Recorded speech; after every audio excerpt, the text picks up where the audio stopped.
The day is July 4th, 1999, America's Independence Day. The location, Irvine, Colorado. It's a nice day with a high of 90 degrees. One family wanted to take advantage of this, and so before they went out to go watch their fireworks later that night, they all decided to go swimming in a locally known swimming hole. This is where the family would discover a pickup truck resting at the bottom of the muddy water. Not sure what to make of it, the family called the police. The local sheriff's department would be the first to respond to this scene. The truck ended up belonging to a man named Dale Williams, someone who had officially been declared missing just 6 weeks prior. Dale owned an auto body shop and was working at the time of his disappearance. One of his friends who he had hired was working with him at the time and recalls exactly what happened that day. The two were sitting in the office when the phone to the auto body shop started ringing. Dale picked it up and began talking. Now, his friend couldn't hear everything that was said, but Dale would give him a short summary when he finished the call. The caller claimed to be stranded in what's known as Paradox Valley, which was north of Dale's shop. Their motorcycle had broken down on them, and they were requesting a tow, which Dale agreed to help out with. He then set out. This call would be the last call Dale would ever answer. He never came home that night. His wife would call him multiple times, but to no avail. Dale had disappeared without a trace. He was officially declared missing that night, and over the next few days, a search consisting of hundreds of volunteers commenced, though not a single clue would result. This leads us back to 6 weeks later when Dale's truck was found in the water by a local family swimming. It was determined that at the time the truck entered the water, the ignition was on, and at a very low crawl speed, the wheel was turned at a sharp angle towards the water. This discovery led a lot of people to believe the truck ending up in the water was not an accident. Over the years, multiple different theories have surfaced under this belief. For example, some believe he's living on an island somewhere. Others believe he faked his own death and ran off with some other woman. But probably the theory with the most traction is someone wanted him dead, and that someone was the person who called his shop that day claiming to be a stranded motorist, ultimately luring Dale to his death. Interestingly, Dale had 2 daughters, and somewhat recently one of them took to Reddit under the sub r/askmeanything. She gave the whole story, and comments started flooding in. One commenter asked her what she herself believes happened to her dad. She would simply reply, "I think he was murdered. Why or by who, I don't know." Some speculate the person responsible was a man that was one of Dale's ex-friends. 1 year before Dale had gone missing, him and his wife had helped move the man's ex-wife away from him out of state to safety without his knowledge. This clearly made the man angry, as a month after the move, he put torn up pictures of the 4 of them next to bullets all scattered on the ground of Dale's shop. So clearly a motive is there. And it turns out that after Dale's disappearance, he was even captured taking down missing posters of Dale around the town. He was brought in for questioning, but denied any involvement. He ended up passing a polygraph test, and supposedly had an alibi around the time Dale went missing. Thus, he would be ruled out by law enforcement. To this day, it's unknown where Dale is, or who called his shop the day of his disappearance.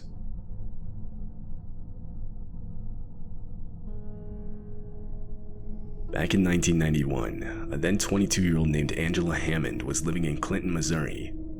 She was a student at Central Missouri State University, meanwhile also working at a bank. On April 4th, Angela and her fiancé, Rob Schaefer, had plans to go to a barbecue together. When it started wrapping up, Rob knew he had to get home, because he was supposed to be watching his little brother until his mom got home. Angela dropped him off at his house, but the two still wanted to hang out. They decided that Angela would call him in a few hours to work out a spot where they could meet downtown. Meanwhile, Rob would watch his brother. Cut to a few hours later, and sure enough, Rob's phone started ringing. Now, again, this was 1991, so Angela was calling from a payphone rather than a cell phone. She was using one that was located in the center of town, only 7 blocks from Rob's house. The two started discussing where they wanted to meet up, but after a few minutes, Angela mentioned a truck she saw that had circled the block a few times in a row now. Rob would later say that she described it as a green pickup with this really distinct decal of a fish jumping out of the water, covering the entire back window. Though it wasn't until it parked right next to her that she became genuinely concerned. A man got out and briefly used the second payphone just next to her. He then walked back to his car and pulled out a flashlight as if he was looking for something. Rob listened as Angela asked the man if he needed to use the phone, assuming the one he had tried to use was broken. The man responded saying it was fine, and that he would try again in a minute. Rob and Angela continued their conversation, not thinking much about the encounter. But shortly after, the sound of Angela's screaming shot through the line. Without even thinking, Rob immediately dropped the phone and got in his car to drive the 7 blocks to the payphone. He made it about halfway when he noticed a pickup truck speed past him in the other direction. Not only that, but he also reported to have heard a panicked woman's voice screaming his name out of the window. Rob threw his car in reverse and began chasing down the pickup. But what he didn't know at the time is that him throwing his car into reverse as fast as he did had severely damaged the transmission. 2 miles into the chase, and his car began to stall. Eventually, his car came to a complete stop. He watched as the truck's taillights faded into the distance. Authorities were almost immediately notified of the situation. Over the next few days, Missouri State Highway Patrol checked hundreds of registered trucks matching the description Rob gave them, but none of them were a match. Unfortunately, blame would start to shift towards Rob himself. Police suspected he had made the whole story up, and in reality, he was responsible for Angela's disappearance. Though, in only a week, this lead would get thrown out. 2 witnesses in the area at the time had come out reporting to have seen a truck matching the description Rob gave. And in addition, Rob had also now passed a polygraph test. Over the years, there have been many different unconfirmed sightings of Angela in different states, but whether these are real sightings or not is unknown. As far as we know, that phone call Rob and Angela had on the night of her disappearance would be the last phone call she would ever make.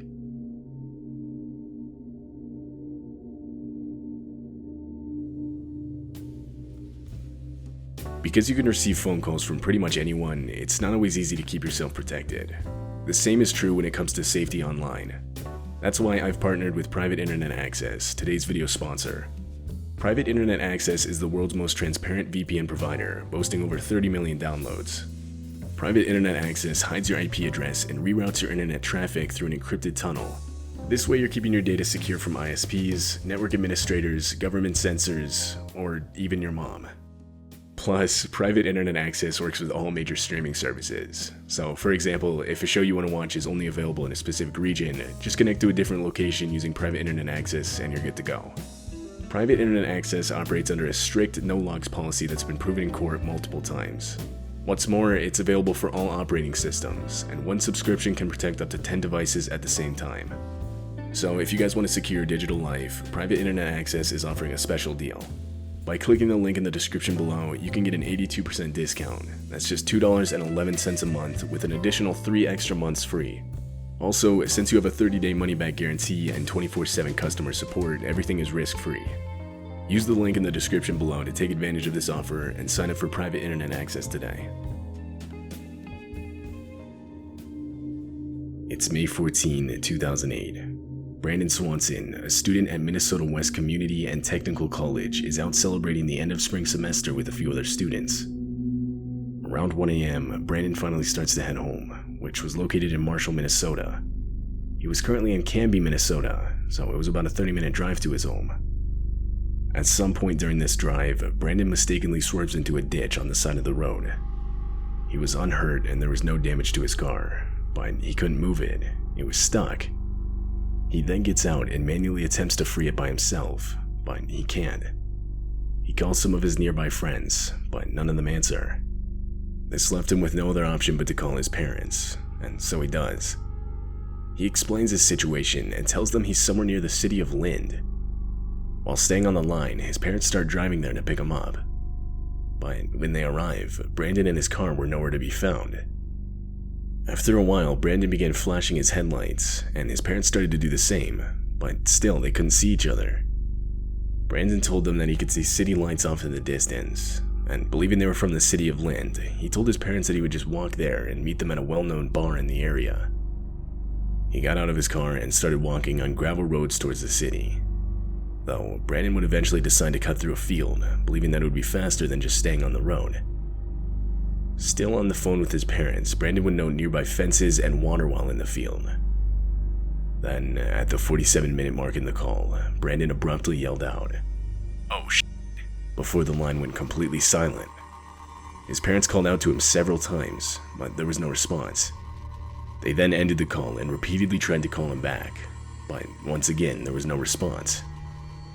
Brandon was never successfully contacted for the whole rest of that night. He would be officially declared missing early the next morning. Police got involved, and oddly, when they tracked his phone calls, they were traced to a cell tower in a completely different location than what he told his parents. Brandon was over 25 miles away in a city named Porter when he called his parents.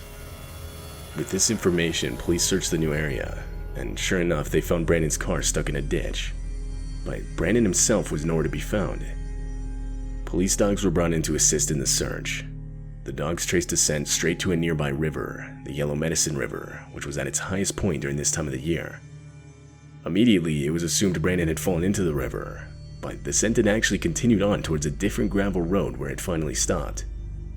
Still, many believe Brandon had fallen into the river and ultimately drowned. Except, during the phone call with his parents, they would recall no sounds of rushing water around the time he went silent. Plus, at no point was a body or even clothing found in the river, which almost surely would have surfaced. There are countless other theories out there, mainly due to how popular this case has gotten. But what really happened, or what Brandon had seen during that final phone call, remains unknown.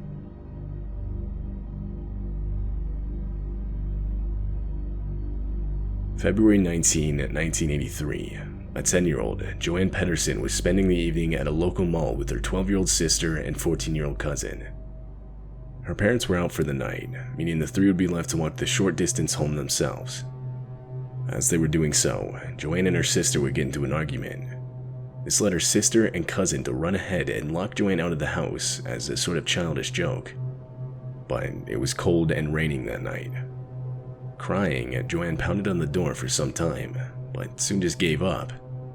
She decided she'd walk back into town to look for a payphone that she could use to call her parents.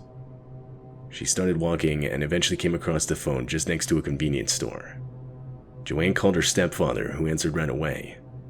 She would tell him about the altercation with her sister and how she needed to be picked up.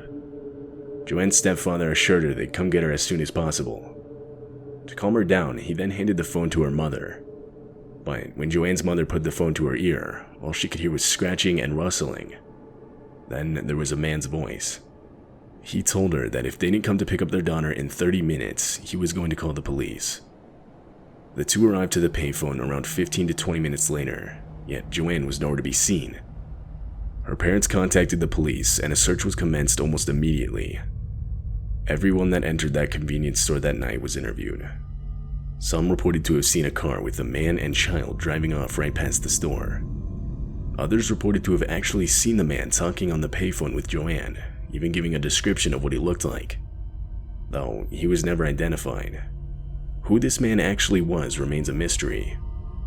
But it's not even clear if he had any part in Joanne's disappearance. None of the witnesses interviewed actively saw Joanne being taken. Joanne has since never been seen. The call she placed that night would be the last time her parents or anyone ever heard from her.